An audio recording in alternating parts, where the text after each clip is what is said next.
Samsung made a folding phone for the first time ever. What's up, guys? We are back with some breaking news. Samsung seems to have leaked its own trifold phone design. The trifold phone is apparently called as Galaxy G Fold. The branding is pretty obvious. If you look closely at the hinge, it says Galaxy G Fold. So make sure you stay tuned for all the latest updates. Samsung is indeed bringing the trifold phone, the Galaxy G Fold, to compete with the best of the best, possibly even against the iPhone 15 Pro Max. Let me know what you think about this in the comment section below. If you are new here, be sure to follow. With that being said, I'll see you guys later.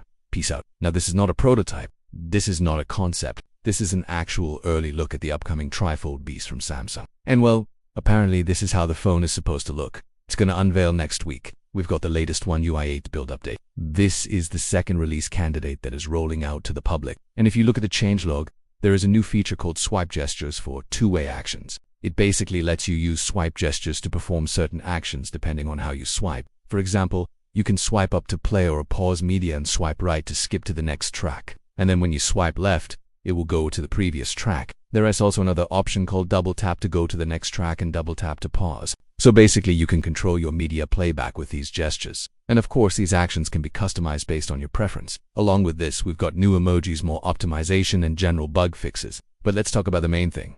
The tri-folding foldable phone from Samsung. If you remember, Samsung filed a patent for this a while ago. And now it's actually making this phone a reality. The Galaxy G Fold is coming. What do you guys think about this design? I think it looks great. It's gonna fold into this compact form factor. Gonna have a decent sized display on the outside as well. And when unfolded, it's gonna offer a tablet-like experience. Of course, it's gonna have a flagship level hardware, probably gonna cost a lot. But considering how other folding phones are priced, this won't be an exception. We don't have much information at the moment, but rest assured I'll keep you guys posted. Can I ask you to hit the subscribe button and notification bell so that you don't miss any upcoming videos? Many thanks, Lone Wolf 368.